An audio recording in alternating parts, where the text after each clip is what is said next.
आपदा प्रबंधन एवं सहायता, प्रशासनिक सुधार एवं समन्वय, सांख्यिकी विभाग एवं नीति निर्धारण प्रकोष्ठ के मंत्री गोविंद राम मेघवाल चिड़ावा दौरे पर देर शाम पहुंचे। शहर के कॉलेज रोड स्थित जुम्मा मस्जिद के पास स्थित कांग्रेस कार्यालय में मंत्री मेघवाल का स्वागत कार्यक्रम हुआ।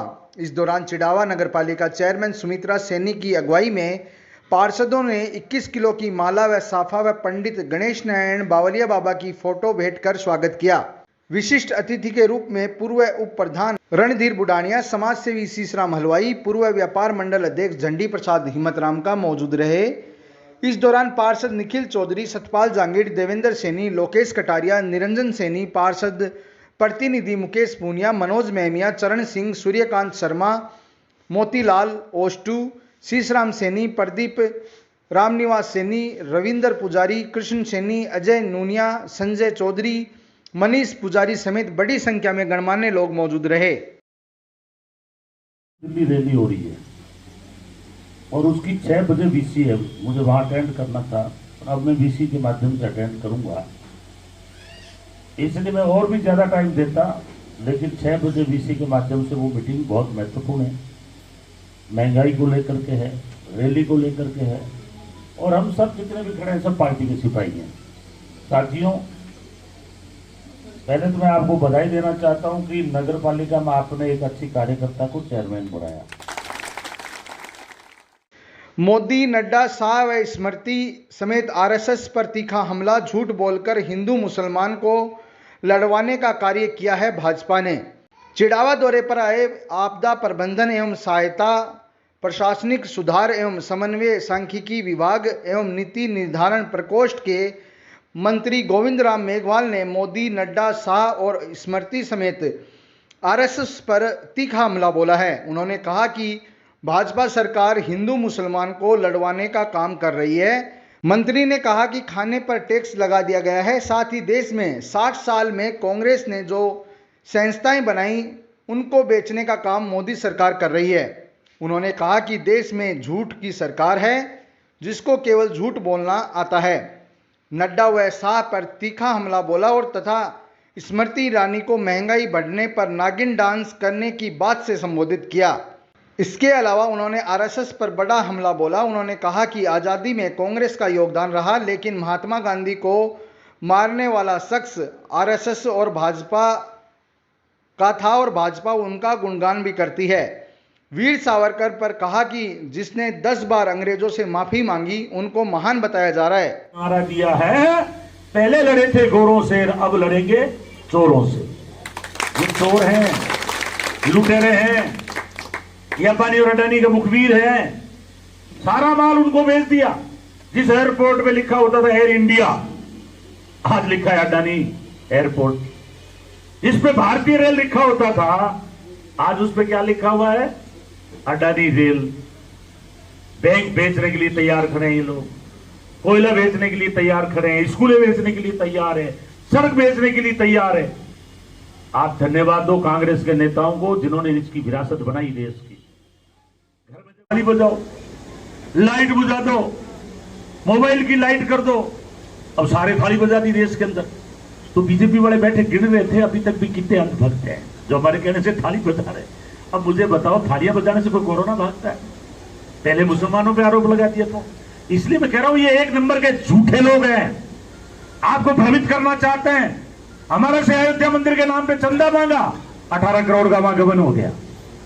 आदित्यनाथ जी मंदिरों में बैठे थे, मंदिर छोड़ के वहां के मुख्यमंत्री बन गए। अरे आदित्यनाथ जी, जब मंदिर से स्वर्ग मिलता है तो आप किस लिए मुख्यमंत्री बने हो भाई? सारा पार्लियामेंट उन्हें झूठ ढूंढ के साधु भर दिए हैं। अरे वहां वैचारिक आदमी जाना चाहिए, देश का विचार करे, कानून बनाए, देश को चलाना है। इसलिए मैं कह रहा हूं कि झूठे लोग हैं, इन लोगों की सोच गलत है। अगर देश इनके हाथ में रखोगे तो ये कभी नोटबंदी के माध्यम से लूटेंगे, कभी जीएसटी के माध्यम से खराब करेंगे, कभी राफेल ला के घोटाला करेंगे, कभी ईडी भेज करके आपको बर्बाद करेंगे, कभी हिंदू और मुसलमान को लड़ा के आप में दंगा करवाएंगे। इसलिए मैं आपसे आग्रह कर रहा हूं कि आज जो महंगाई बढ़ रही है वो इनके कारण से बढ़ रही है। अगर ये लोग लूटते नहीं, एमएलए खरीद के सरकार नहीं गिराते, आज महंगाई नहीं बढ़ती।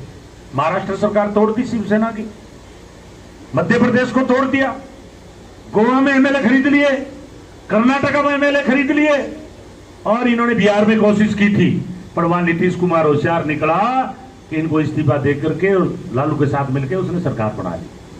राजस्थान सरकार तोड़ने के लिए कोशिश की थी, आपको पता है, 35 दिन हम होटलों में रहे थे, लेकिन यहां मुंह की खानी पड़ी, क्योंकि उसका नाम अशोक गहलोत है।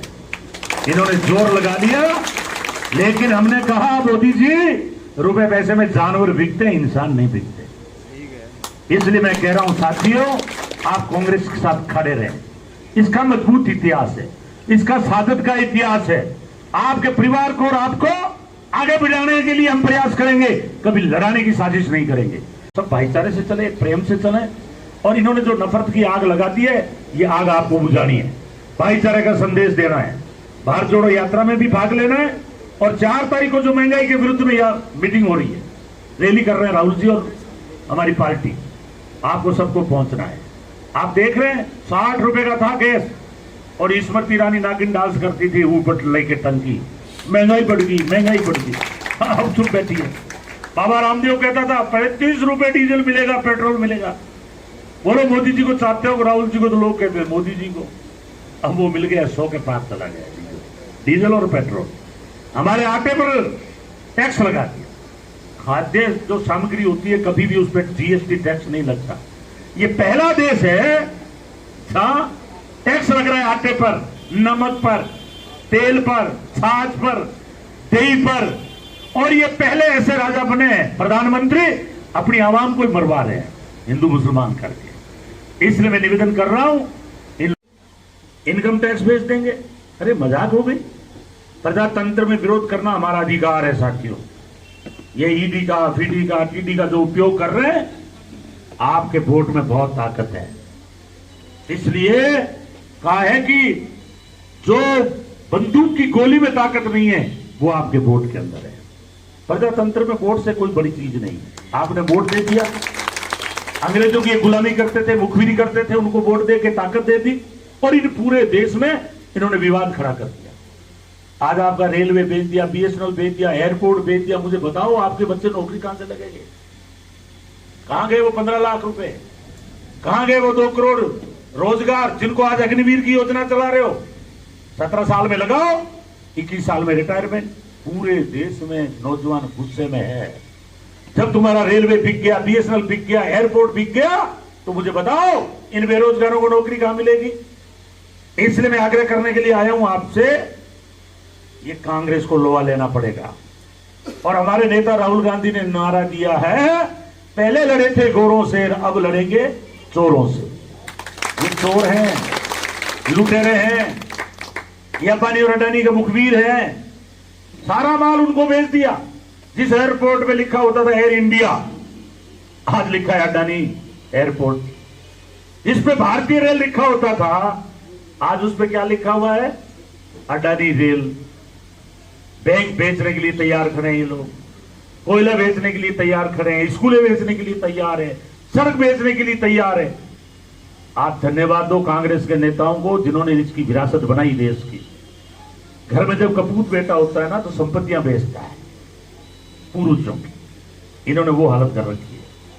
अभी तो 8 साल ही हुए हैं, और 5-4 साल और सौंप दिया तो पूरे देश में सुपड़ा साफ कर देंगे, कुछ नहीं बचेगा गवर्नमेंट के पास, सारा निजीकरण के हाथ में चला जाएगा। इसलिए मैं आग्रह कर रहा हूं कांग्रेस के नेताओं और कार्यकर्ताओं से, पार्टी वही मजबूत होती है जिसके पास कार्यकर्ता होते हैं। कार्यकर्ता पार्टी की रीढ़ की हड्डी होता है। कार्यकर्ता कभी पूर्व शब्द नहीं लगता। मैं तो आज मंत्री हूं, हो सकता है कल पूर्व लग जाए, लेकिन आपके कभी पूर्व नहीं लगता। इसलिए ये कांग्रेस ने पहले अंग्रेजों से देश छुड़वाया, और अभी ये जो गंदे लोग, गलत लोग बैठ गए जिनका कोई जमीर नहीं, दिन भर झूठ बोलना, और इलेक्ट्रॉनिक जो मीडिया है उनको खरीद लिया। 60 चैनल अंबानी अडानी ने खरीद लिया है। मर जाए वो झूठ बोलवाते हैं, डेली सुन लिया करो आप।